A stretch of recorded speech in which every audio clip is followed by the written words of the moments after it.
चीन एवं भारत के बीच में युद्ध वाली भविष्यवाणी मेरी सही हो गई, लेकिन इस भविष्यवाणी के सही होने का मुझको अफसोस है क्योंकि हमारे 3 सैनिक आज शहीद हो गए हैं। नमस्कार मित्रों, मैं हूं मुकेश वत्स। आप मेरे चैनल वत्स वाच को देख रहे हैं। चैनल को सब्सक्राइब कर लें, बगल के बेल आइकन को दबा लें। अभी मैंने चीन और भारत के फ्यूचर पर एक सीरीज किया है वीडियोस का। उसमें 3 वीडियोस हैं टोटल, जिसमें सबसे पहले वीडियो में मैंने इस प्रश्न का उत्तर दिया था कि क्या भारत एवं चीन में युद्ध की संभावना है।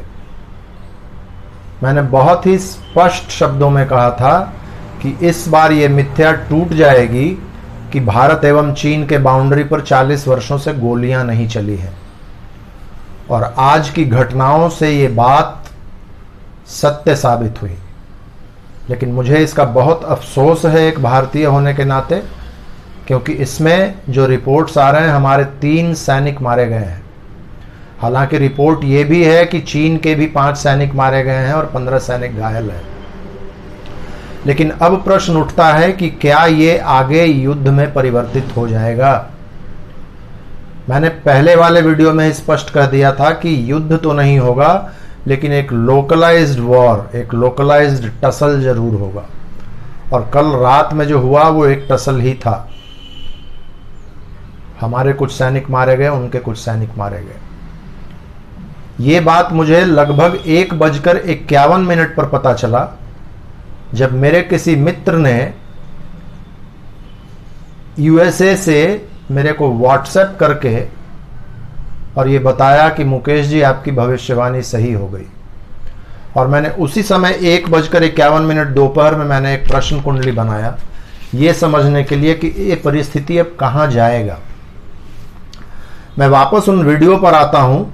तीसरे वीडियो में मैंने स्पष्ट रूप से कहा था, तीसरा वीडियो मेरा जस्ट 2 दिन पहले आया है इंडिया चाइना फ्यूचर पर, आप चाहें तो उसको देख सकते हैं जाकर।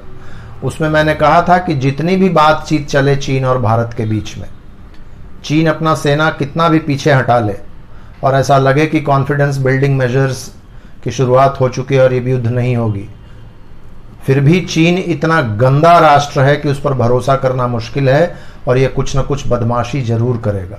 और वही आज हुआ। अब हम लोग आते हैं आज उस समय 1:51 दोपहर को जो मैंने प्रश्न कुंडली बनाई। इस प्रश्न कुंडली में कन्या लग्न आ रहा है। कन्या लग्न यानी कि द्विस्वभाव राशि। केतु 4थे भाव में है, गुरु एवं शनि 5वें भाव में है, मंगल 6ठे भाव में है, रोग ऋण एवं दुश्मन के भाव में। चंद्रमा चर राशि में स्थित है, मेष राशि में 8वें भाव में है। शुक्र जो कि भारत की कुंडली का लग्न लॉर्ड भी है, वो 9वें भाव में है। और 10वें भाव में सूर्य, बुध एवं राहु विराजमान है मिथुन राशि में। मिथुन राशि फिर से द्विस्वभाव राशि हुआ। प्रश्न कुंडली में सबसे पहले यह देखा जाता है कि लग्न सूर्य और चंद्रमा किस तरीके के राशि में बैठे हुए हैं। सूर्य एवं लग्न दोनों ही द्विस्वभाव राशि में हैं, यानी कि तुरंत ये युद्ध होगा या नहीं, ये डिसीजन लेने में ऊहापोह की स्थिति रहेगी। ये डिसाइड करना मुश्किल होगा कि आगे करना क्या है। चंद्रमा चर राशि में स्थित हैं, इसलिए बहुत ही वोलेटाइल सिचुएशन रहेगा। मंगल 6ठे भाव में है, इसलिए दुश्मनी तो बिल्कुल दिख रहा है सामने। लेकिन अच्छी बात यह है कि मंगल 6ठे भाव में बैठे हुए हैं, लेकिन 8वें के मालिक भी हैं। एक विपरीत राजयोग बन रहा है। मैंने इसके पहले के भी वीडियोस में कहा था फ्रेंड्स कि टसल होगा, चाइना बदमाशी करेगा, लेकिन भारत इसका मुंह तोड़ जवाब देगा।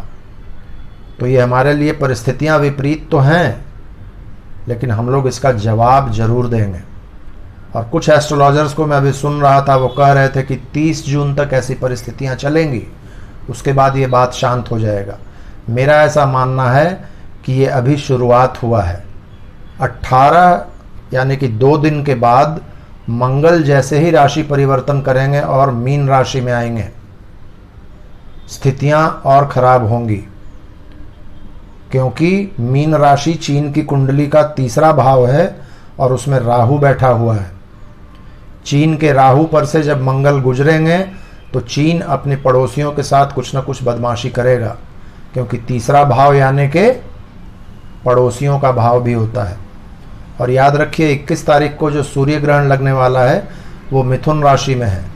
मिथुन राशि काल चक्र कुंडली के, काल पुरुष कुंडली के तीसरा भाव होते हैं, तो वहां भी नेबर्स को इंडिकेट किया जा रहा है। मेरे समझ से 31 जुलाई जब मीन राशि में मंगल 23 डिग्री पर आ जाएंगे और बिल्कुल चीन की कुंडली के राहु के ऊपर होंगे, उस समय स्थिति एक बार और विस्फोटक बनेगी।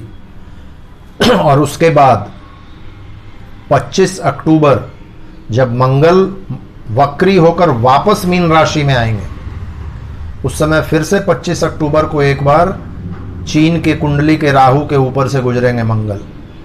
ये दो पीरियड जो है, जो मैंने बताया, इस समय चीन के हर नेबर को सतर्क रहने की जरूरत है। चीन दरअसल अभी एक घिरा हुआ सांप है, चारों तरफ से घिर चुका है, और जब भी आप किसी सांप को या किसी भी जंगली जानवर को आप एक कोना में पकड़ने की कोशिश करेंगे तो वो अटैक करता है। यही हुआ है चीन के साथ, ये चीन की बौखलाहट है। लेकिन मैं अपने सभी भारतीय मित्रों को ये आश्वस्त करना चाहता हूं कि आप बिल्कुल इससे डरे नहीं। हमारी लीडरशिप स्ट्रांग है और जो कुंडली बन रहा है उससे भी बिल्कुल स्पष्ट दिख रहा है, और मैंने अपने पहले के वीडियोस में भी बताया है, भारत इसका सामना करेगा और इसका मुंह तोड़ जवाब देगा। चीन बौखलाहट में जो भी कदम उठा रहा है, चीन को इसकी कीमत चुकानी पड़ेगी। चीन ने जो गड्ढा खोदा है, चीन खुद उस गड्ढे में गिरेगा। तो ये था मेरा छोटा सा वीडियो। मैं इसके बाद तुरंत ही कुछ ही घंटों में, कल सुबह तक आपको मंगल के मीन राशि में जाने का वीडियो भी मिल जाएगा। उसमें मैं विस्तार से इस पर चर्चा करूंगा और क्या क्या घटनाएं घट सकती हैं। तो उम्मीद है ये वीडियो आपको अच्छा लगा होगा। प्लीज़ लाइक कर लें और इस वीडियो को ज़्यादा से ज़्यादा शेयर करें। आप सभी लोगों का मेरा वीडियोस देखने के लिए बहुत बहुत धन्यवाद। भारत माता की जय। हर हर महादेव।